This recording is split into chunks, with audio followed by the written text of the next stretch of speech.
What's up, guys? Welcome back to another video. Before we get into this one today, I got three big things to talk about. Number one, we have a community online workout called Team PLux. The link is down in the description box below. Pretty much you get 4 workouts a week designed by Spencer and I. You get access to a positive, like-minded community, everybody doing the workouts with you, and you get access to Spencer and I ask questions, bounce ideas off of us. It's only $3 a workout. So go ahead, click that link to sign up.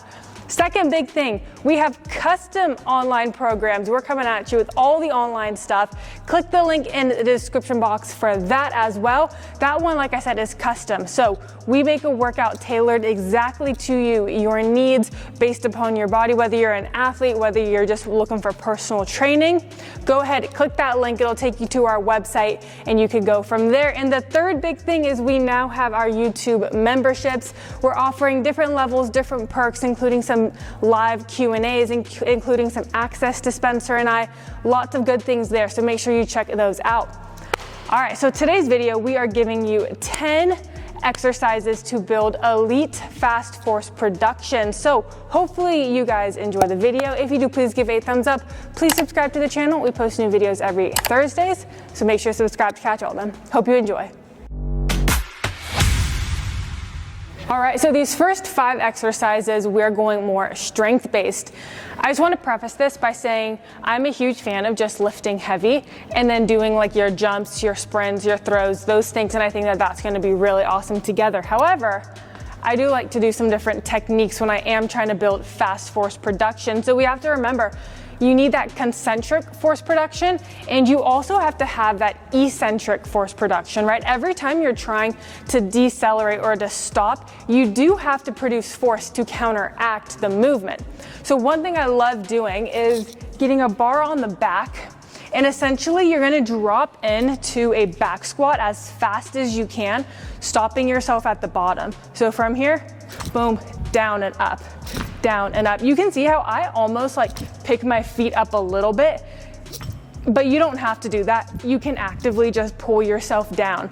So the reason that I love that, as I mentioned, is that it works on the eccentric rate of force development, right? It's really important that we're able to stop ourselves fast.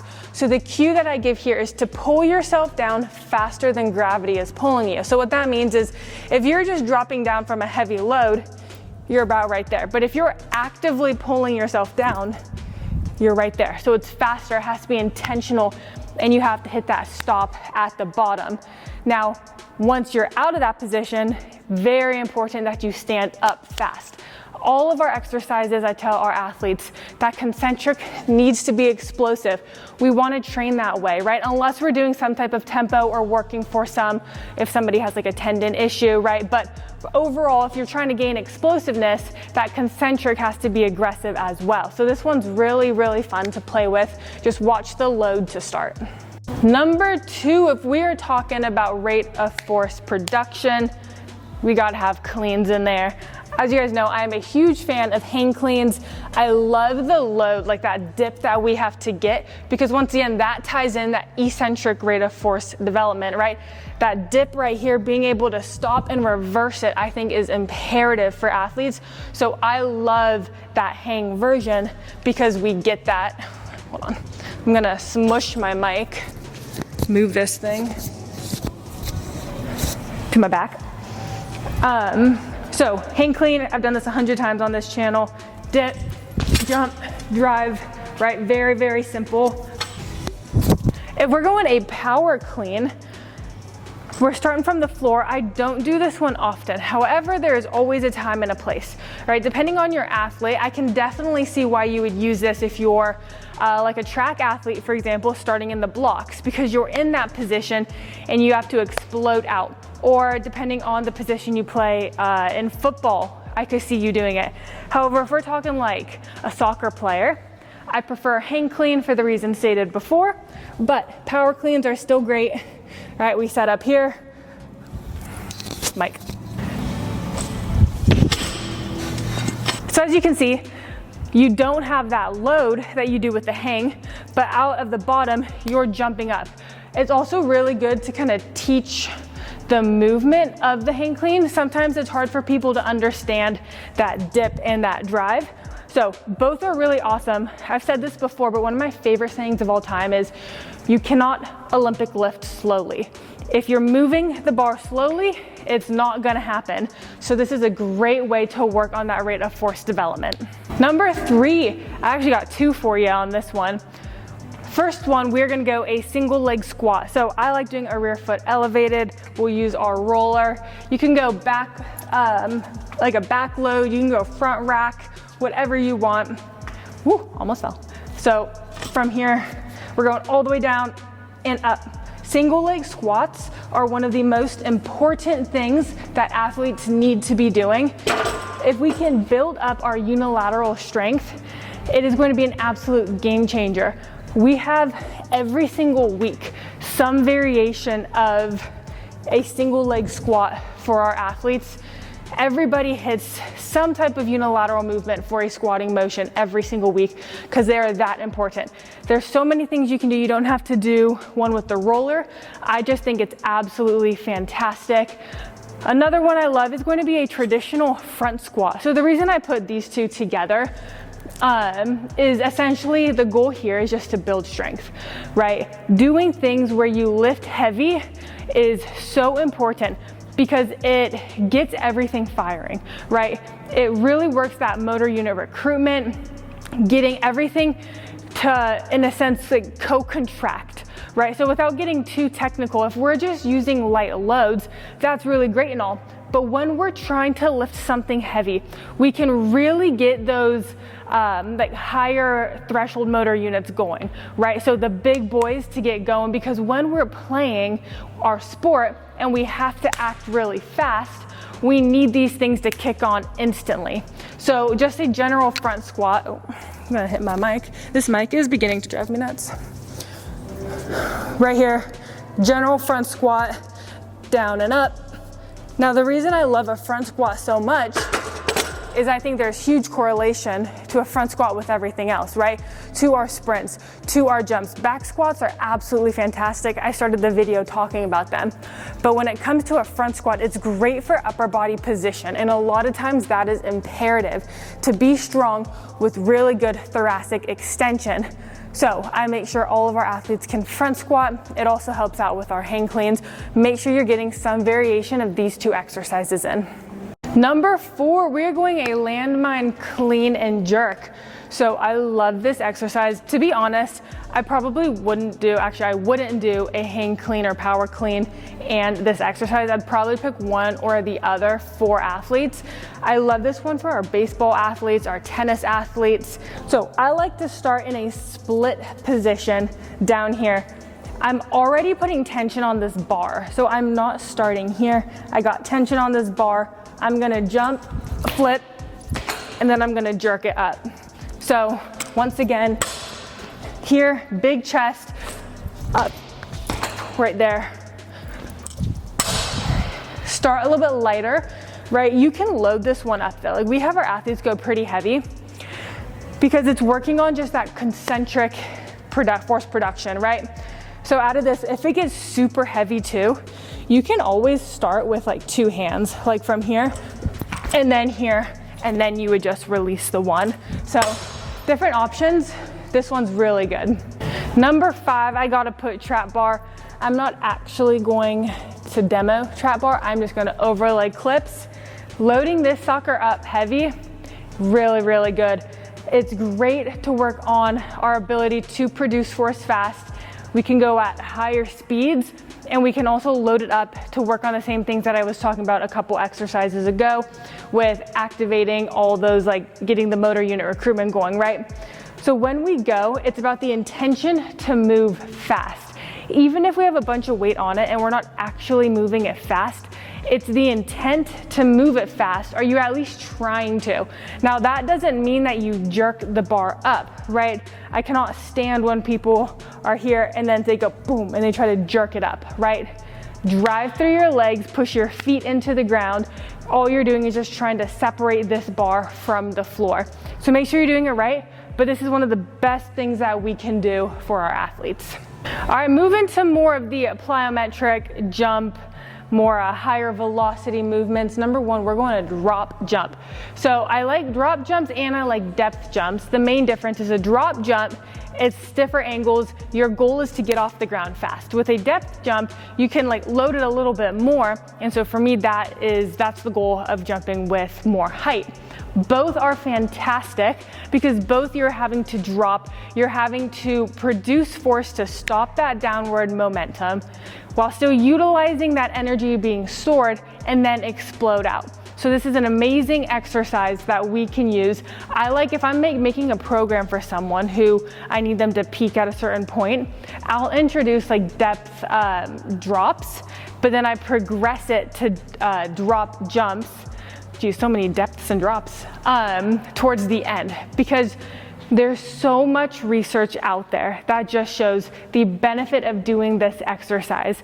Be careful about the height that you start with. As a general rule of thumb, typically they say you don't want to drop from something higher than what your vertical jump is when you're younger. However, as you get higher up and as you're better, I think, to be honest, that's kind of bullshit. Like I said, be careful if you're young and if you don't have the strength. But I've jumped off or dropped off, have had my athletes drop off of 36 inches, 42 inches, even into a single leg jump, and they're perfectly fine. So the key here is just making sure you have the strength to handle it. But these are an amazing exercise. Number 2, I guess actually this is what, number like 7 in the real world.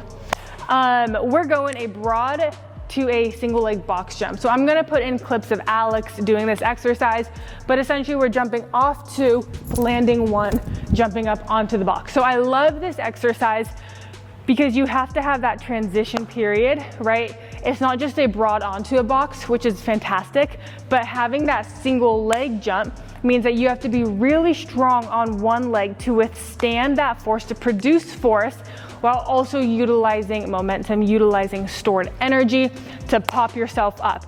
So this one is great for working on that change of momentum and being able to produce force at high speeds. As I mentioned earlier, every time we go to, in a sense, decelerate or have some type of contact, we are producing force. Don't think of force production solely as a concentric movement, right? It's not just the stand or it's not just the jump. Even there, I have to produce force to get myself to stop. So when we have these plyometrics where it's those quick ground contacts, those are honestly some of the best things we can do because you're having to produce such freaking high amounts of force at really, really high speeds to keep that stiffness, to keep that contraction going. You don't want to get let loose, right? You're not going here and then loosening your body. You have to stay strong. You have to stay stiff and contracted.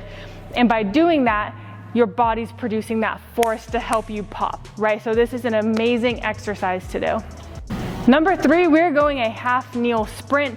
Honestly, sprinting in general is one of the best things we can do, but I love the half kneel sprint just because it does work on that overcoming inertia aspect. And that's one reason I forgot to mention with the trap bar that I love, but especially with the half kneel sprint, is that overcoming inertia. Now, if we're talking for sports like I mentioned earlier, track where you're coming out of the blocks, this is very important.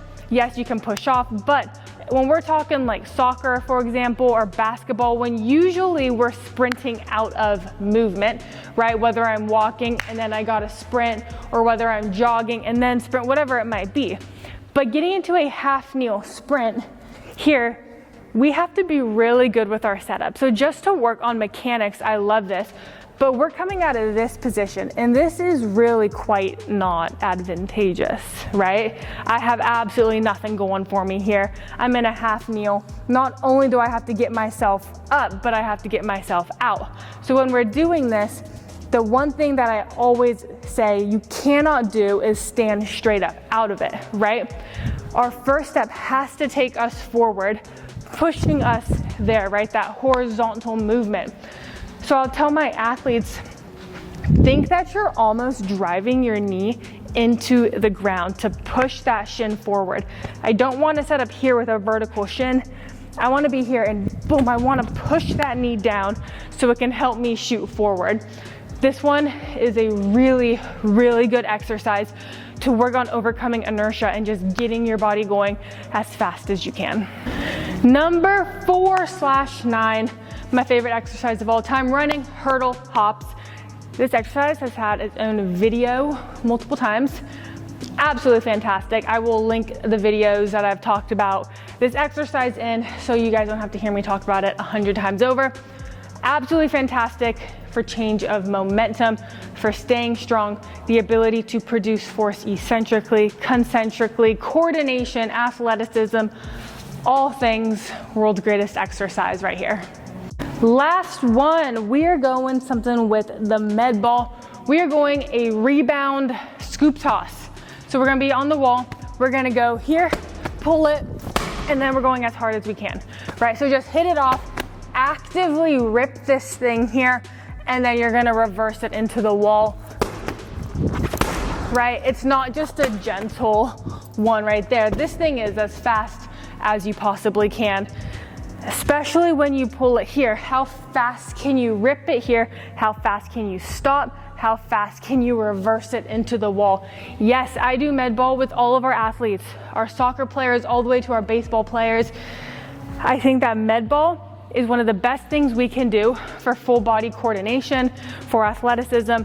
I feel like I can say this because I was a soccer player, but it genuinely brings me pain watching 97% of soccer players use the med ball. For as athletic as you have to be to play soccer, they're seriously, truly terrible. And like I said, I was a soccer player, so I can say that. But because they do have that athleticism, they can learn to improve it, right? But if you watch an athlete who uses more of that, I'll say more, I don't want to say total body, but like tennis or baseball, for example, right? They are night and day. Yes, they have a little bit more rotation, but it's just that athleticism that I think that every single athlete benefits from, that total body coordination, the ability to use your upper body, right, and your lower body together. Yes, and all these other things, and sprinting and jumping, we're using like all of our body.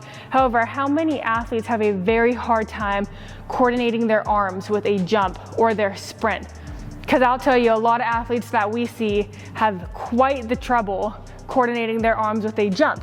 So when we teach med ball, it is absolutely great for like a motor unit for recruitment, for that firing, for that movement pattern, but just of getting that coordination, because you're never gonna be as explosive as you possibly can if you don't have coordination. So working on this, absolutely, you get that rate of force development, pulling it back, and you're throwing it as hard as you can. So you get that velocity, you get that force, you get all of it together to create such a good product. But on top of it, the reason I selected it is you get that added layer of coordination that ties everything together. You can be strong, you can be explosive, but how is it going to benefit your sport? Because remember, at the end of the day, it doesn't matter unless you're in track, how fast you can run in a straight line, right? In track, that's very beneficial. Sometimes in football too, right? But at the end of the day, it matters how can you tie it into your skill, and you have to have elements of coordination. Med ball is great for that. Sorry, I rambled at the end. Hopefully you guys enjoyed this video. Remember, check out our community workout, check out our custom online training, check out our memberships, and please make sure to like and subscribe the video. We'll see you guys in the next one.